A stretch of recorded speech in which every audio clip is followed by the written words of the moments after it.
Good morning बच्चों, मैं doctor Lakshmi Tiwari, Hindi विभाग, मोरारजी कॉलेज रांची। बच्चों, मैंने पिछली क्लासेस में कोर बी का पाठ पढ़ाई थी। पहला पाठ था सूरदास का पद। तो सूरदास का पद हम लोग शुरू कर दिए थे। उसमें हम लोग सूरदास के बारे में पिछले क्लासेस में बताए थे और उसके साथ ही साथ पद एक, पहला और दूसरा, यानी पहला पद और दूसरा पद को हम लोग ख़त्म किए थे।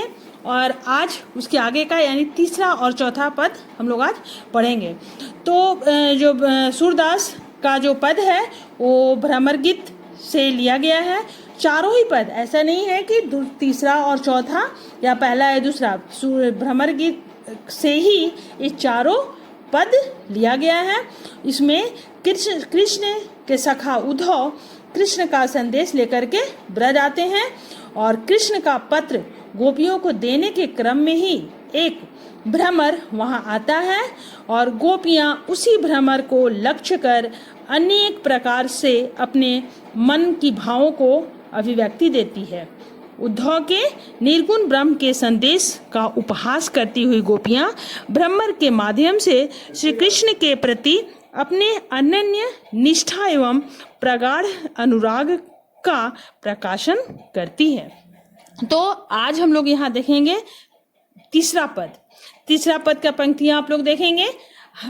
पंक्तियां हैं, हमारे हरि हारिल की लकड़ी, मन क्रम बचन नंद नंदन उर, यह दृढ़ करी पकड़ी, जागत सोवत स्वप्न दिवस निसी, कान्ह कान्ह जकरी।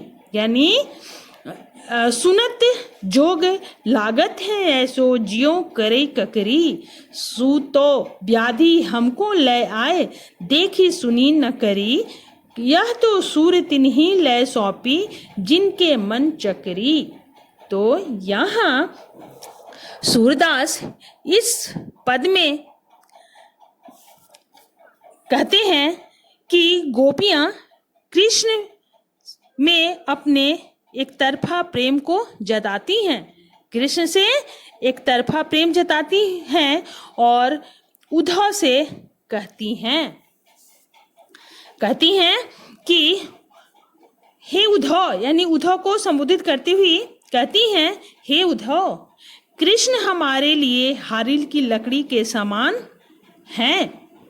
जिस प्रकार हारिल पक्षी का व्रत है कि जमीन पर पैर नहीं रखता, पेड़ या लता के आधार के अभाव में वह अपने चंगुल में दबी हुई लकड़ी के आधार पर ही अपने अटल व्रत को निभाता है और जीते जी लकड़ी को नहीं छोड़ता। ठीक उसी प्रकार हमने भी हरि को, यानी कृष्ण को, हमने भी हरि को पकड़ कर रखा है। जैसा कि पंक्ति का लाइन है, हमारे हरि हारिल की लकड़ी, यानी कि हारिल की जो पक्षी है, जैसे कि वह दबोच करके रखती है अपने पैर से, उसी तरह से वो गोपियां भी कहती हैं कि हम उसी के समान हम अपने हरि को पकड़ करके रखे हैं, उन्हें हम जीते जी नहीं छोड़ सकते। मन क्रम कर्म वचन से हमने हरि को दृढ़ता से हृदय में स्थापित कर रखा है। जागते सोते स्वप्न में तथा दिन रात सदा कृष्ण के ही दर्शन और उन्हीं के नाम की रट हमें लगी रहती है। हे उद्धव, तुम्हारा योग सुनने में कड़वी ककड़ी और अत्यंत अप्रिय प्रतीत होता है। तुम हमारे लिए योग के रूप में ऐसी व्याधि ले आए हो जिसे हमने न तो देखा है, न सुना है, न किया है। सूरदास के अनुसार गोपियों ने कहा, यह योग तो उनके लिए उपयुक्त है जिनका मन चंचल हो, इधर उधर भटकता हो।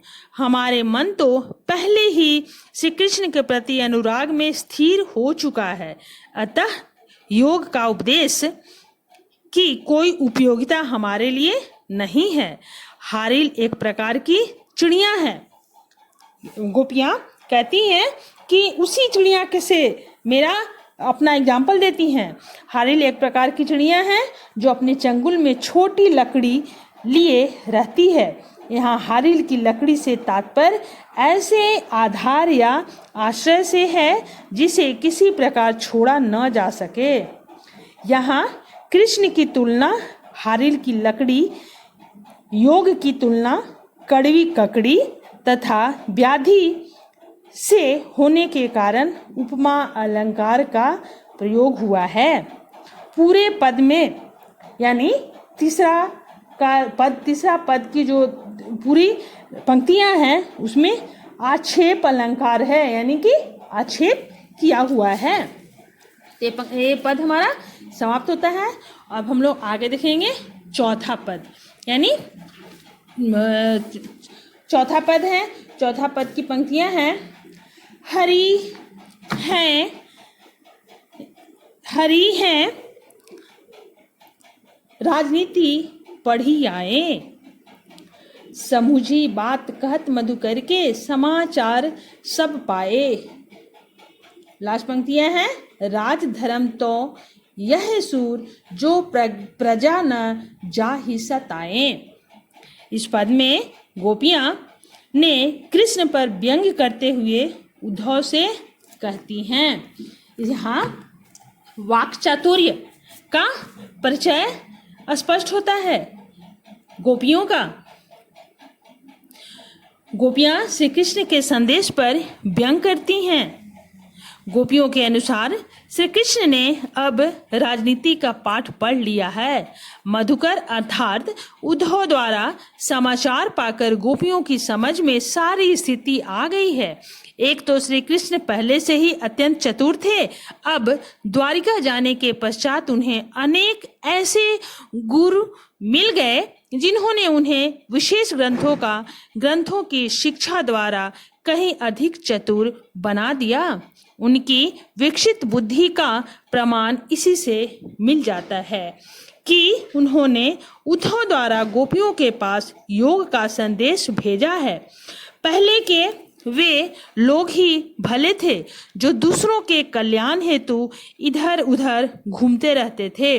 ब्रज में श्री कृष्ण का आचरण भी इसी प्रकार का था, यानी गोपियां पहले के लोग कैसा व्यवहार करते थे वो याद करते हुए और वैसे ही व्यवहार के कृष्ण को पाना चाह रही हैं और सुनना चाह रही हैं। ब्रज में श्री कृष्ण का आचरण भी पहले उसी प्रकार था, किंतु अब उनके नीरस संदेश को सुनकर गोपियों को पश्चाताप ही हो रहा है। वे चाहती हैं कि अपने उस हृदय को वापस पा लें जिसे विदा के समय कृष्ण चुरा कर ले गए थे। व्यथित गोपियों की वेदना को और बढ़ाने वाले इस संदेश द्वारा कृष्ण अपनी अनीति का ही परिचय दे रहे हैं। गोपियां प्रश्न करती हैं कि राजा का कर्तव्य तो अनीति की प्रति कार्य करना है, वे स्वयं अनीति के मार्ग पर क्यों चल रहे हैं? राजा का धर्म यही है कि वह अनाचार से प्रजा की रक्षा करे, कोई प्रजा को न सताए, इस बात का ध्यान रखें। गोपियां भी राजा कृष्ण की प्रजा ही हैं, उनके सुख दुख का ध्यान रखना राजा का ही कार्य है। इस प्रकार अपनी तर्कपूर्ण कथनों तथा सटीक व्यंग द्वारा गोपियां ज्ञान का गर्व रखने वाले उद्धव को पूरी तरह से परास्त कर देती हैं। इस प्रकार यहाँ इस पद में ब्रज भाषा का प्रयोग हुआ है, उसके साथ ही साथ शब्द का जो चयन किया गया है, यानी जो इस पंक्ति पद 4 की पंक्तियां का जो शब्द का प्रयोग हुआ है वो भावानुकूल है, यानी भाव के अनुरूप है, सो उपयोग किया गया है शब्द का। और इसमें कहीं कहीं संगीत का गुण भी विद्यमान है, यानी पद में गीता शैली भी प्रयोग हुआ है। धन्यवाद।